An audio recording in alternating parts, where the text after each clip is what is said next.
Prime, podcast for curious mind.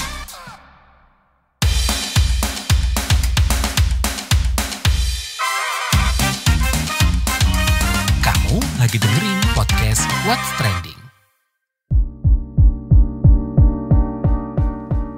Halo semuanya, ketemu lagi di What's Trending bareng Lea Baneza. Kali ini Lea mau bahas rencana ubah subsidi tarif KRL berdasar NIK jadi polemik. Nah, kalau kalian berangkat kerja, kuliah, atau sekolah nih, biasanya naik apa? Kendaraan pribadi atau angkutan umum? Nah, salah satu angkutan umum yang banyak digunakan di wilayah Jabodetabek adalah kereta rel listrik atau KRL Commuter Line. Nah, KRL jadi moda andalan karena beberapa alasan. Di antaranya tarif yang murah, yaitu Rp3.000 untuk 25 km pertama dan ditambah Rp1.000 untuk perjalanan setiap 10 km berikutnya.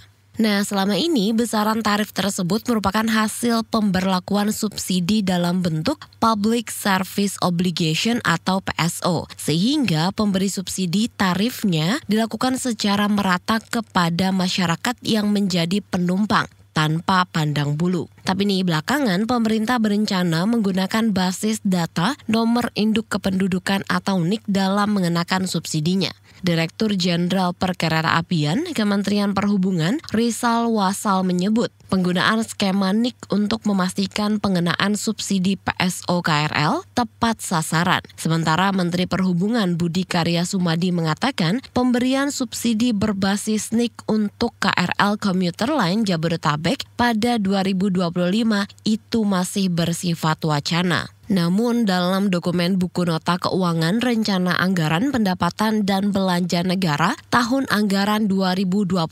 dicantumkan subsidi PSO sekitar Rp7,9 triliun dengan rincian untuk PT Kereta Api sebesar Rp4,79 triliun. Di dokumen itu pun disebut penerapan tiket elektronik berbasis NIK kepada pengguna transportasi KRL Jabodetabek. Lantas apa nih dampak kalau nantinya nih jadi diberlakukan? Kita mau bahas ini usai komen netizen plus 62 berikut.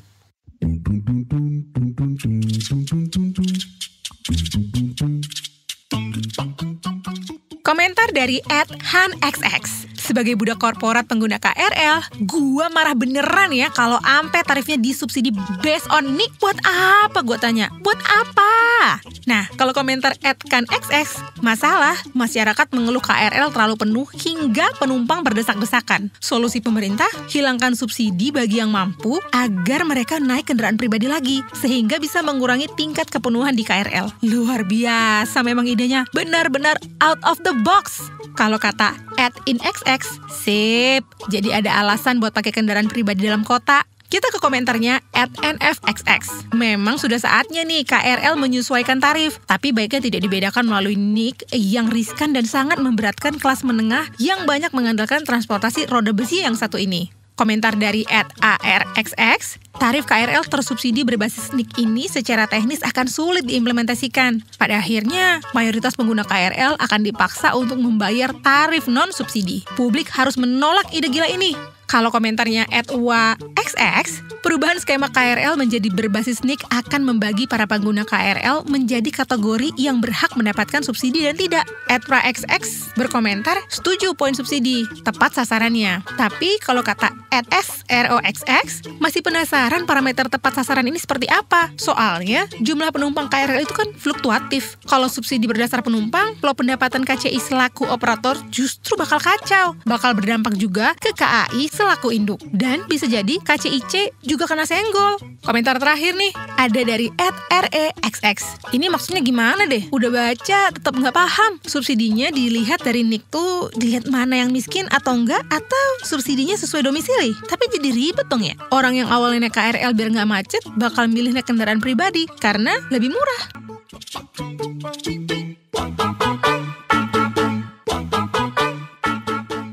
Nah, saat ditanya oleh wartawan apakah skema subsidi PSO KRL menggunakan NIK akan menaikkan tarif, Menteri Perhubungan Budi Karya Sumadi menjawab kalau pihaknya mengupayakan masyarakat mendapatkan yang terbaik. Lagi dibahas, kita upayakan masyarakat tetap mendapatkan yang terbaik. Sedangkan juru bicara Kementerian Perhubungan Kemenhub, Adita Irawati mengungkap, skema ini sudah dibahas sejak tahun lalu. Kata dia, PT KAI juga sudah memiliki sistem pendataan penumpang yang baik dan bisa menjadi awal penerapan skema ini. Tapi intinya ini semua memang sebenarnya sudah dikaji, sudah dibahas, dan sebenarnya juga sudah sejak tahun lalu ya udah pernah jadi wacana kan, tapi memang masih belum direalisasikan. Nah, sekarang kita sedang bahas tentu juga lintas sektoral bersama juga nanti operator. KAI sendiri sebenarnya kan juga sudah punya sistem yang baik ya, pendataan penumpangnya kan juga sudah cukup baik. Jadi mungkin itu bisa menjadi satu langkah awal. Nah, sebelum kita bahas lebih lanjut soal dampak gitu ya perubahan skema subsidi PSO ini nantinya, yuk kita tanya dulu Humas KRL Mania, Nenden Rasti, soal pendapat penumpang sama rencana perubahan skema ini. Kak Nenden, pertama mau minta tanggapannya dong soal skema baru ini bakal memberatkan pengguna nggak sih Kak? Pertama dari berita setelahnya ya, setelah kemarin agak heboh, itu kan dari berita setelahnya adalah bahwa ini masih berupa wacana dari pihak Kementerian Perhubungan. Kedua, apakah akan berpengaruh? Mungkin harus dilihat juga bahwa subsidi transportasi umum tidak bisa dipandang sama dengan subsidi yang berupa bantuan sosial, di mana kalau subsidi untuk transportasi umum itu adalah berupa subsidi yang sifatnya membuat pengguna beralih.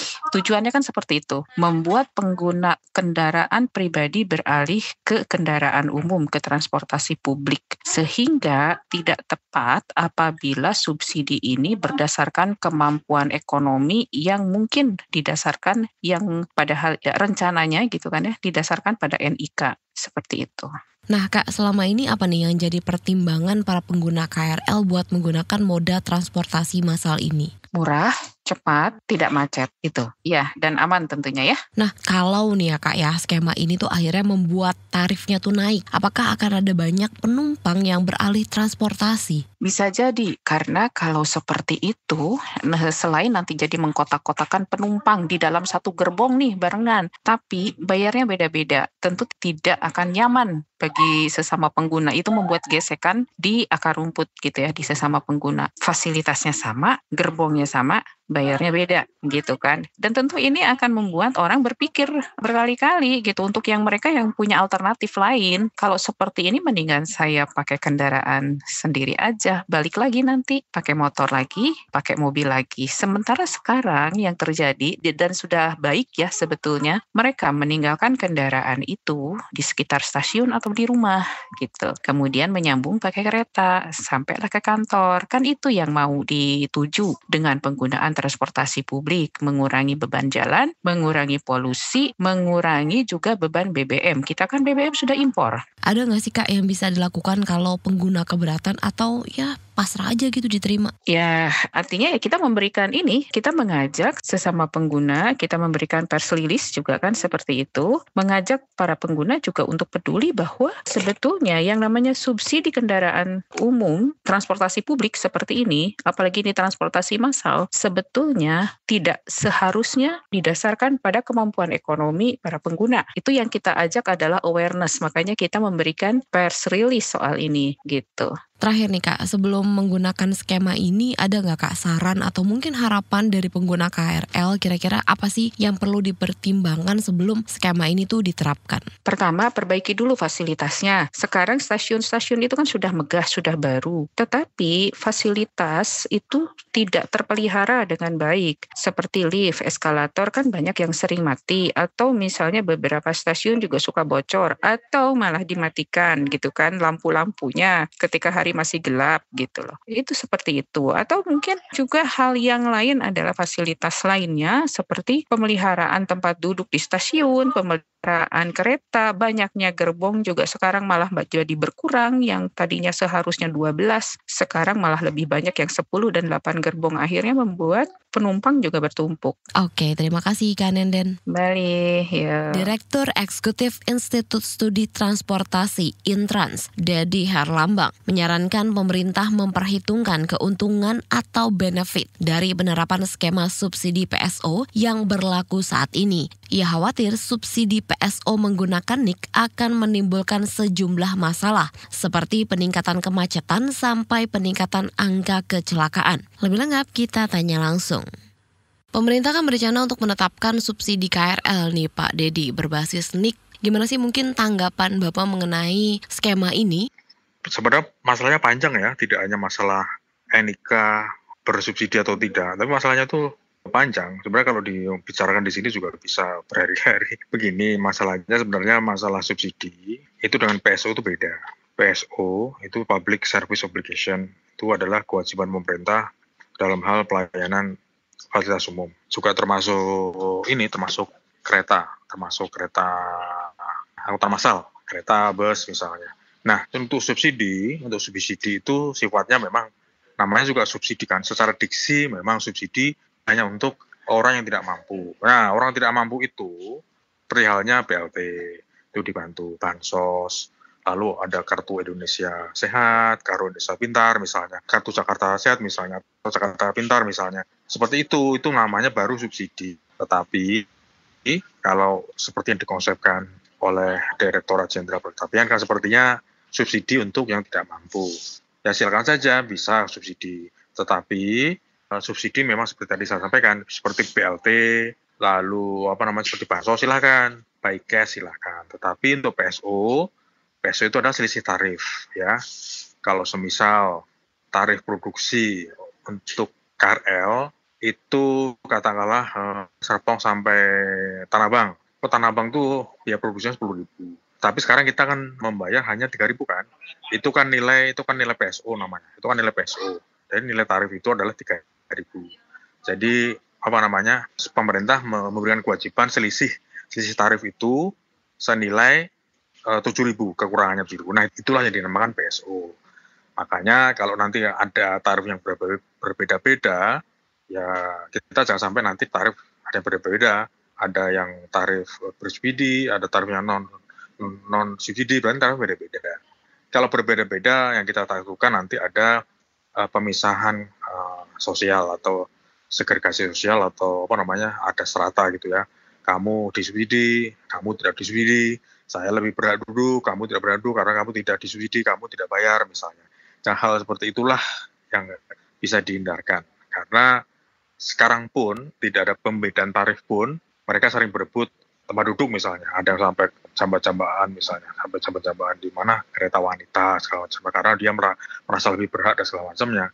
Nah, nanti bagaimana pula nanti kalaupun ada nanti tarif yang berbeda, nanti yang kita takutkan ada kelompok masyarakat yang merasa harus lebih dilayani. Misalnya, saya kan lebih bayar, lalu lebih bayar mahal, kamu tidak bayar misalnya. Jadi hal seperti itulah yang kita takutkan nanti bisa terjadi. Karena secara bisnis, orang yang berbayar mahal itu memang secara hukum memang harus dilayani dengan benar.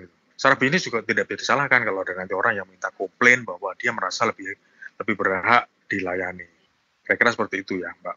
Yang kedua, PSO itu wajib ada tuh karena apa? Karena memang untuk shifting pengguna kendaraan pribadi ke angkutan umum. Nah, kalau tarifnya itu tarif terjangkau, semua lapisan masyarakat tentunya akan menggunakan angkutan umum supaya mengurangi kemacetan, mengurangi emisi gas buang, udara jadi bersih, lalu mengurangi kecelakaan misalnya. Itu karena banyak masyarakat menggunakan angkutan umum. Nah, itulah salah satu insentif masyarakat melalui pemerintah melalui PSO untuk memberikan tarif terjangkau bagi semua lapisan masyarakat. Nah, nanti kalau ada memang masyarakat tidak mampu, seperti tadi saya sampaikan di awal, bisa diterbitkan semacam bansos atau BLT, itu nanti bisa dipakai untuk transportasi LRT atau mau beli bensin silakan. Yang jelas pemerintah sudah membantu tarif subsidi. Seperti itu Mbak kira-kira. Nah Pak, apakah dengan skema subsidi berbasis NIK dan tarif KRL ini diperkirakan akan mengalami kenaikan? Bagaimana nih dampaknya terhadap pengguna? Memang mungkin ada skema seperti itu, tapi saya masih belum tahu. Saya masih belum tahu nanti simulasinya, skemanya, lalu juga eksekusinya seperti apa, saya masih belum paham. Tapi memang sepertinya memang ada arah ke sana, memang ada kenaikan tarif. Kenaikan tarif seberapa? Nah, ini yang perlu kita diskusikan. Kalau tarifnya memang sama sekali tidak ada subsidi, itu memang berarti memang itu blunder ya, itu tidak tepat. Harusnya tetap ada subsidi. Walaupun nanti naiknya mungkin naik 2.000, 3.000, tetap itu tidak masalah, asalkan memang tarifnya itu rasional, sesuai nilai inflasi, kondisi upah minimum provinsi misalnya, itu silakan saja, nggak masalah. Kan juga pelayanannya, tapi yang penting adalah pelayanan dari komuter lain ini juga harusnya lebih bagus, lebih baik dulu, bagus dulu, baru tarif dinaikkan. Kira-kira seperti itu ya, itu Mbak. Pak, ini kan kita sejak 2016 tahu gitu ya kalau tarif KRL Jabodetabek belum mengalami kenaikan. Apakah dengan penerapan NIK jadi skema yang tepat, Pak? Dan mestinya kenaikannya tuh berdasarkan apa sih? Kenaikan berdasarkan nilai inflasi rata-rata. Kalau ini sekarang 2016 berarti ada sekitar 8 tahun ya, nanti di rata-rata selama setiap tahun naiknya berapa. Kemudian juga kenaikan upah minimum provinsi, itu berapa nilai kenaikan rata-rata, nanti bisa diformulasikan di tarif, itu juga bisa. Jadi kira-kira dari situ ya, dari UMP, dari inflasi, itu juga bisa. Tapi biasanya mereka menggunakan inflasi biasanya. Ya, ini inflasi yang dulu mungkin biaya spare part mungkin harganya 10.000, sekarang 20.000 misalnya. Pak, mungkin nggak sih kalau perubahan skema subsidi ini nantinya tuh bakal membuat orang atau penggunanya selama ini tuh jadi males gitu akhirnya menggunakan transportasi umum dan jalanan makin macet? Nah, makanya tadi saya sampaikan di awal, untuk besaran tarifnya saya masih belum paham. Saya masih belum tahu bagaimana sih skemanya. Kalau hanya sekedar naik 2.000 semua ya tidak masalah. Tapi kalau nanti tarifnya memang benar-benar ada kelompok masyarakat yang benar-benar mampu, tapi PSO-an dicabut misalnya, kan bisa naik 200-300%, yang seperti tadi saya sampaikan. Itu biaya produksinya sampai 10.000, tarifnya sekarang 3.000. Nah, berarti kan ada kenaikan sekitar 300%. Nah, itu kan berarti kan mahal. Mungkin bagi masyarakat yang biasanya menggunakan KRL kan murah. Tetapi karena mungkin nilai 10.000 misalnya, lebih baik saya menggunakan motor aja deh. Itu juga bisa kan, nggak ada salah. Karena ternyata misalnya di Kebayoran sampai Tanah Abang misalnya, biasanya naik KRL tiap hari, ya kan? Dulu kan dengan 3.000 PP, 6.000 mereka sudah cukup bisa lah. Tapi karena sekarang antaranya naik, misalnya mungkin bisa sampai tanpa subsidi, mungkin bisa sampai 10 sampai 20.000, ya. Nah, dengan tarif sama hal itu ada kemungkinan ya, probability-nya kemungkinan juga bisa juga anak-anak ini masyarakat ini juga bisa menggunakan sepeda motor, karena dia pikir dengan nilai 10.000 saya bisa beli bensin 1 liter misalnya, bisa untuk 2 hari 3 hari, kan pikiran seperti itu juga bisa, itu kira-kira. Nah, kalau penerimaan dari kenaikan tarif sistem NIK apa sebanding nih Pak dengan kerugian dari kemacetan yang mungkin akan ditimbulkan? Begini, masalahnya bukan masalah sebanding sih, sebenarnya masih kurang. Kan kita kalau macet katakannya 100 triliun katanya, kalau macet ya kan setahun 100 triliun. Ya nggak ada artinya kalau dibanding 100 triliun. Ya kan ini kan subsidi kereta ini kan hanya kurang lebih sekitar 4 triliun ya. Nah itu kan kalau kemacetan kan hitungannya Bappenas sampai 100 triliun. Ya memang tidak equal, tapi yang penting itu benefit. Jadi kalau manfaat, hal yang jelas kita ambil benefitnya, bukan mengambil profit. Kalau profit sulit ya, profit kalau dibandingkan dengan kerugian 100 triliun, itu sepertinya tidak mungkin. Tapi kita ambil manfaatnya, kita ambil benefitnya. Dengan berkurangnya, katakanlah 1 juta orang menggunakan KRL setiap hari itu, 100 orang saja menggunakan mobil atau kendaraan roda 2 ke Jakarta, itu tentunya sudah akan menambah kemacetan, lalu menambah emisi gas buang, lalu kualitas udara menjadi buruk, dan probability kemungkinan kecelakaan juga akan ada masalah, ada menambah kecelakaan, jumlah kecelakaan, karena hukumnya semakin banyak volume kendaraan, otomatis kecelakaan juga akan meningkat. Jadi itu sudah hukumnya seperti itu. Nah, itu benefitnya. Jadi jangan dihitung dengan masalah profitable ya, equal enggak dengan dia dana sekian dengan kemacetan. Itu kira-kira. Baik, terima kasih Pak Dedi. Baik, terima kasih. Pemerintah Spanyol menawarkan uang sebesar 15.000 euro atau setara 256 juta rupiah bagi orang-orang luar negeri yang mau pindah ke Extremadura. Tak hanya menetap, orang-orang luar negeri juga diperbolehkan tinggal sebagai digital nomad, di mana mereka menetap di Extremadura tapi tetap mempertahankan pekerjaannya. Extremadura adalah salah satu daerah yang memiliki iklim hangat. Wilayah ini memiliki populasi terendah dan paling kurang berkembang di Spanyol. Untuk meningkatkan populasi dan memperkuat ekonomi Extremadura, pemerintah Spanyol sudah menggelontorkan 2 juta euro.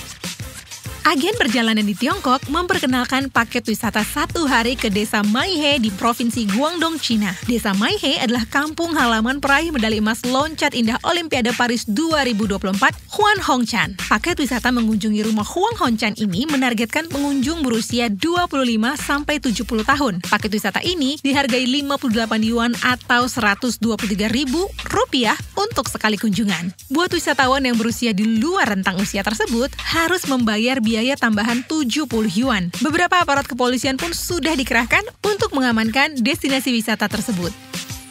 Setelah 3 tahun, pembalap Marc Marquez berhasil menaiki podium finish pertama di MotoGP Aragon 2024. Marc berhasil mengalahkan Jorge Martin di sirkuit Motorland. Marc Marquez mengatakan hari kemenangannya adalah akhir pekan yang sempurna. Dia merasa begitu nyaman sejak awal. Marc juga mengaku dirinya tidak memaksakan diri saat pemanasan di lintasan basah, lantaran tidak mau kehilangan feeling ketika kembali ke lintasan dalam keadaan kering. Dia juga berharap kemenangan ini menjadi titik kesuksesan dirinya, karena sejak 2020, Marc mengaku mengalami masa-masa sulit. Kata dia, kemenangannya di MotoGP Aragon 2024 adalah hasil kerja keras dia dan timnya.